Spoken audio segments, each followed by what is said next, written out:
नमस्कार, सभी पेंशन धारकों का स्वागत करते हैं एक बार फिर से हमारे इस YouTube चैनल पर। दोस्तों, इस वक्त की आप सभी के लिए बहुत बड़ी और इम्पोर्टेंट अपडेट्स आई है। जी हां दोस्तों, कर्मचारी भविष्य निधि संगठन के 8 करोड़ सब्सक्राइबर और 78 लाख पेंशन भोगियों के लिए बड़ी खुशखबरी निकल कर आ रही है। सेंट्रल बोर्ड ऑफ ट्रस्टीज की मंजूरी पर अमल होने को लेकर बड़ी यहाँ पर जो है हम सभी के लिए खबर आई है। तो आखिरकार केंद्रीय न्यासी बोर्ड ने जो मंजूरी दी थी उस पर अब कैसे अमल होने जा रहा है। ईपीएफओ के 8 करोड़ सब्सक्राइबर और 78 लाख से भी अधिक पेंशन भोगियों के लिए क्या बड़ी खबर निकलकर सामने आई है, इसके बारे में दोस्तों आज इस वीडियो के अंदर बात करेंगे। साथ ही ईपीएस 95 पेंशन को लेकर एक और ताजा रिपोर्ट आई है जिसमें कर्मचारी भविष्य निधि संगठन के अधिकारियों ने दोस्तों यहां पर जो है बहुत ही बड़ा खुलासा किया है। रुपए 1000 का यहां पर जो पेंशन है उससे गुजारा करना मुश्किल है। ईपीएस 95 पेंशन की मांग पूरी होगी या फिर सिर्फ आश्वासन ही दिए जाएंगे, इस तरीके को लेकर दोस्तों हम सभी के लिए बड़ी रिपोर्ट निकल कर आई है। तो इस रिपोर्ट की भी चर्चा करेंगे और साथ ही बात करेंगे ईपीएस 95 राष्ट्रीय संघर्ष समिति ने सांसद प्रतिनिधि को एक बार फिर से बड़ा ज्ञापन सौंपा है जिसमें पेंशन बढ़ोतरी की चल रही मांगों को लेकर एक बार फिर से सांसद महोदया को अवगत करवाया गया है। तो दोस्तों, ईपीएस पेंशन योजना से जुड़ी आज की 3 प्रमुख बड़ी खबरों को इस वीडियो के अंदर जानेंगे। इसलिए आप सभी पेंशन धारकों से निवेदन करते हैं कि दोस्तों आज की इस वीडियो को आप लास्ट तक देखिएगा और साथ ही हमारे चैनल पर नए हैं तो चैनल को भी सब्सक्राइब जरूर कर दीजिएगा। तो चलिए बिना किसी देरी के संपूर्ण खबरों को आज की इस वीडियो के अंदर सही सटीक और तथ्यों पर आधारित आप सभी को देते हैं। सबसे पहले हम बात करने वाले हैं कर्मचारी भविष्य निधि संगठन की 8 करोड़ सब्सक्राइबर और 78 लाख से भी अधिक पेंशन भोगियों के लिए हाल फिलहाल में बड़ी खबर निकल कर आ रही है। केंद्रीय न्यासी बोर्ड यानी कि सीबीटी की मंजूरी के बाद अब उस पर फैसले पर अमल होने को लेकर क्या बड़ी रिपोर्ट निकल कर आई, चलिए इसके बारे में बात करते हैं। दोस्तों, यहां पर मैं बात करूं तो नई दिल्ली में केंद्रीय श्रम और रोजगार, युवा मामले और खेल मंत्री डॉक्टर मनसुख मांडविया और केंद्रीय श्रम और रोजगार, सूक्ष्म लघु और मध्यम उद्यम राज्य मंत्री सुश्री शोभा करंदलाजे की मौजूदगी में 15 अतिरिक्त सार्वजनिक निजी क्षेत्र के बैंकों के साथ बड़े समझौते आज किए गए।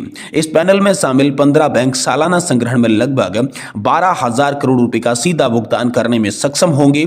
इन बैंकों में अपने खाते में रखने वाले नियोक्ताओं तक सीधे पहुंच होगी।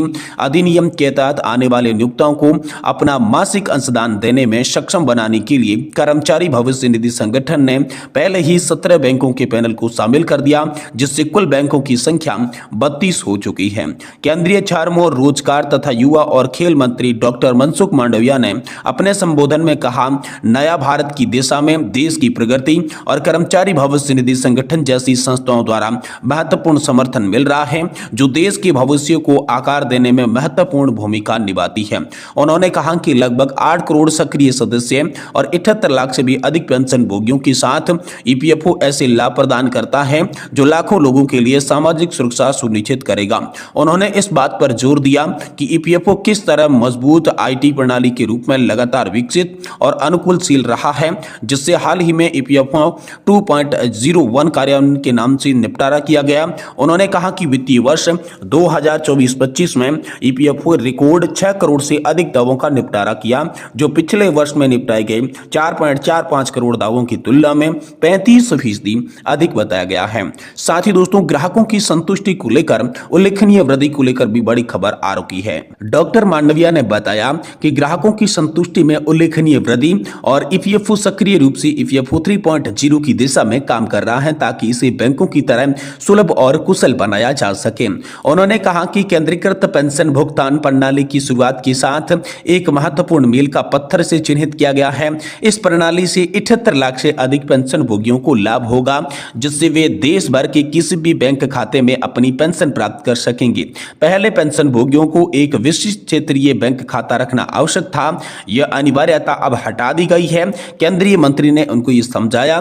डॉक्टर मांडविया ने कहा कि ईपीएफओ शुरू की गई महत्वपूर्ण सुधारों की बात की है। ऑटो क्लेम सेटलमेंट प्रक्रिया एक बड़ा इसमें सुधार है, जिनसे दावा प्रसंस्करण की गति में सुधार किया है। ऑटो प्रोसेसिंग के साथ अब दावों का निपटारण केवल 3 दिनों में किया जा रहा है। वित्तीय वर्ष 2024-25 में हमने इस प्रणाली के तहत यहाँ पर 2.34 करोड़ दावों का निपटारा किया है, जो कि यहाँ पर जो है पहले की तुलना में 160% अधिक है, ये केंद्रीय मंत्री ने कहा। साथ ही सेंट्रल बोर्ड ऑफ ट्रस्टीज की बैठक की बात करें तो इससे पहले कर्मचारी भविष्य निधि संगठन के केंद्रीय न्यासी बोर्ड ने 30/11/2024 को आयोजित अपनी 236वीं बैठक में आरबीआई के साथ सूचीबद्ध सभी एजेंसी बैंकों और अनुसूचित वाणिज्यिक बैंकों को ईपीएफओ अंशदान एकत्रित करने के लिए अधिकृत अतिरिक्त बैंक के रूप में पैनल में शामिल करने को मंजूरी दी थी, जिनका संघर्ष हिस्सा कुल ईपीएफओ के संग्रहण का 0.20 या फिर इससे अधिक है। 1 अप्रैल 2025 से पैनल में शामिल बैंकों की कुल संख्या 32 हो गई है, जिससे नियोक्ताओं को ईपीएफओ में धन भेजने के लिए विकल्पों के साथ एक विस्तृत श्रृंखला उपलब्ध करवाई जाएगी। यानी कि दोस्तों, कर्मचारी भविष्य निधि संगठन ने ईपीएफओ के 8 करोड़ सब्सक्राइबर और 78 लाख से अधिक पेंशन धारकों के लिए जो केंद्रीय न्यासी बोर्ड यानी कि सेंट्रल बोर्ड ऑफ ट्रस्टीज के अंदर जो फैसले हुए थे कि एकीकृत पेंशन योजना, ऑटो क्लेम जैसे सेटलमेंट, ब्याज दर का भुगतान और समय पर भुगतान जैसे जो फैसले लिए गए थे, अब उन पर काम करना शुरू कर दिया है, उन पर अमल करना शुरू कर दिया है। वहीं दोस्तों, अगली बड़ी खबर की बात करें तो ईपीएस 95 पेंशन को लेकर ताजा अपडेट आई है। कर्मचारी भविष्य निधि संगठन अधिकारियों की ओर से बड़ा बयान आया है। 1000 रुपए की पेंशन में गुजारा मुश्किल है। ईपीएस 95 पेंशन की मांग पूरी होगी या फिर सिर्फ आश्वासन मिलेंगे, इसको लेकर बड़ी खबर आई है। तो ईपीएफओ की पेंशन योजना, जिसे कि ईपीएस 95 के नाम से जाना जाता है, भारत में लाखों पेंशन धारकों के लिए वित्तीय सुरक्षा का एक महत्वपूर्ण साधन है। हाल ही में ईपीएस 95 पेंशनर्स ने 1000 रुपए की न्यूनतम पेंशन को बढ़ाकर 9000 रुपए करने की मांग को लेकर बड़े पैमाने पर प्रदर्शन किया है। यह मांग कई वर्षों से उठाई जा रही है और यह आंदोलन और तेज होता जा रहा है। अब इस वीडियो के अंदर ईपीएस 95 पेंशनर्स की स्थिति, उनकी मांग और उनके प्रदर्शन के कारण, साथ ही सरकार की क्या प्रतिक्रिया रही है, इस पर चर्चा करेंगे। इसीलिए अगर आप पेंशन धारक है तो इस वीडियो को कंटिन्यूसली आप लास्ट तक जरूर देखिएगा। सबसे पहले हाल ही में ईपीएस पेंशनर्स ने 1000 रुपए की न्यूनतम पेंशन को बढ़ाकर 9000 रुपए करने की मांग को लेकर बड़े पैमाने पर प्रदर्शन किया है और इसका प्रमुख कारण है पिछले कई वर्षों से महंगाई दर बढ़ने के कारण 1000 रुपए की पेंशन अब अपर्याप्त हो गई है। जीवन स्तर को बनाए रखने के लिए अधिक राशि की आवश्यकता है और चिकित्सा खर्चों में वृद्धि के कारण मुफ्त चिकित्सा सेवा की मांग उठाई जा रही है। यानी कि इस बड़े प्रदर्शन की मांग है महंगाई, जीवन स्तर और स्वास्थ्य सेवाएं, इसलिए प्रदर्शन हो रहा है। अब दोस्तों, इसमें बात करें तो ईपीएस पेंशनर्स में विभिन्न शहरों में प्रदर्शन किए। ये प्रदर्शन न केवल दिल्ली बल्कि अन्य प्रमुख शहरों जैसे कि लखनऊ, मुंबई और चेन्नई में शामिल हुए थे। और इसमें दोस्तों, पेंशनर्स ने कलेक्ट्रेट कार्यालयों के बाहर जुलूस निकाले। उन्होंने प्रधानमंत्री और श्रम मंत्री का ज्ञापन सौंपकर अपनी मांगों को व्यक्त किया। और इस पर सरकार की प्रतिक्रिया की बात करें तो सरकार ने अब तक इस मुद्दे पर कोई भी ठोस कदम नहीं उठाया है। हालांकि श्रम मंत्रालय ने आश्वासन दिया है कि वे इस मामले पर विचार करेंगे, लेकिन कोई ठोस कदम नहीं उठाया गया। अब ईपीएस 95 पेंशन धारकों ने केवल एक वित्तीय मुद्दा नहीं है, बल्कि यह सामाजिक न्याय और सम्मान का भी मामला है, इसीलिए इसका महत्व हो जाता है।